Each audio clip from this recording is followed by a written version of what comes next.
Hello friend, and welcome to another product review. This time round we're going to be taking a look at the PDP Victrix Pro BFG for PlayStation 5. If you've been with the channel for a while, you'll know that I've lauded PDP in the past for their design choices, for the rugged build of their products, and also for the quality of the control of their products. But this is the first time I've really seen a high quality PDP product for the PlayStation 5. So how's it going to stack up? At around £180, this is not a cheap product. So it's going to need to really impress to be worth buying. We're going to open it up, take a look, and have a play.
Victrix Pro BFG is a comfortable controller to use, as long as you don't mind a very lightweight controller, and it's quite chunky as well. Its name BFG kind of giving that away. Rubbery grips here and here hold the controller very well in your hand. The thumbsticks are quite light, but they do feel accurate. The D-pad is one of the best I've used so far. I think it has a real definitive locked-in position, and the buttons are about as good as the DualSense. Your upper buttons, your shoulder buttons and your triggers, very sensitive. There's a good click to R1 and L1, and at the back your adjustable triggers are incredibly sensitive. You might want to put a bit of a dead zone in that. The buttons on the back are excessively sensitive, and I did find myself catching them a little bit too much. The touchpad and surrounding buttons are clearly marked, easy to use. The locking port doesn't look like anything special, but once your cable is in there, it is in there, it stays in there. It feels as though there's some sort of pressure in there, some kind of device that holds it. So that's quite a cool design. There is a headphone jack in the bottom, and you can adjust between your sound settings using the function button. You can also change the volume with this button here and up and down on the D-pad. So on paper, it looks good. But when I started to actually use it, that's when things fell apart. I couldn't feel any connection to the game with this controller whatsoever, and there are very specific reasons why. First of all, the controller is weighted very strangely, so it takes some getting used to. You get a certain sense of balance with regular controllers, and I didn't feel that with this particular controller. But something was really nagging at me. Couldn't feel anything. There was no vibration, and there was no tactile haptic trigger feedback. So what was going on? I went straight to the PC to do a firmware update to try and rectify the problem, and after about half an hour of completely failing to read the controller on my Windows 10 PC, constantly giving me errors, driver errors, conflict errors, I then had to go to my Windows 11 laptop, which after about 20 seconds or so, finally decided to read the controller in. I started the software and had to do a firmware update on the dongle, which crashed, and I had to restart that. When this firmware update had finished, I was then instructed that the dongle be rebooted so I could continue.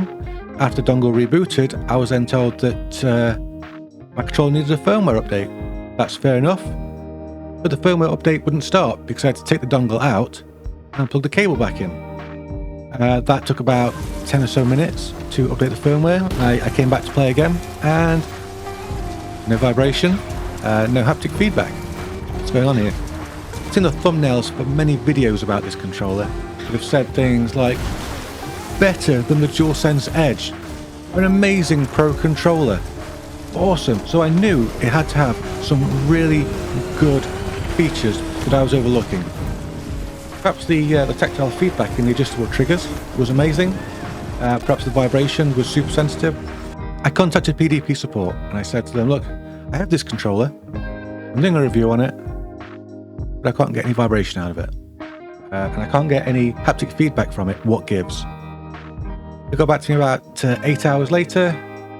No vibration motors in this controller and no haptic feedback on the triggers. £180 of PS5 controller with no vibration motors and no haptic feedback.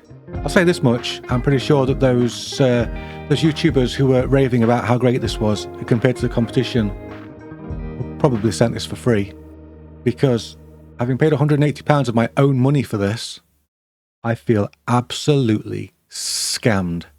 When was the last time you got a controller that had no vibration motors? I mean, come on. Even the VX4 had vibration motors, and that's like £20 new. And a PS5 controller with no haptic feedback in the triggers? Come on. This calls itself a pro controller? This has no right calling itself a pro controller. In the history of pro controllers, no controller has ever had less of a right to carry the title of pro controller. I don't give ratings on this channel or arbitrary scores. I ask who this is for. Who is it for? Don't know. I really don't know. Who would use this? There is a tournament lock button, and that disables certain buttons like options, share, and PlayStation, which allow you to use these in tournaments without hitting the wrong button. And of course you can reconfigure the controller as well and turn it into a fight stick. Maybe tournament officials would want to use this for, I don't know, Tekken tournaments, Mortal Kombat, that kind of thing. I've been doing this a while now, you know I'm a collector of controllers. I've never said this about a controller before. Not even the VX4, which was appalling. This is garbage. In my opinion, this is £180 of pure garbage.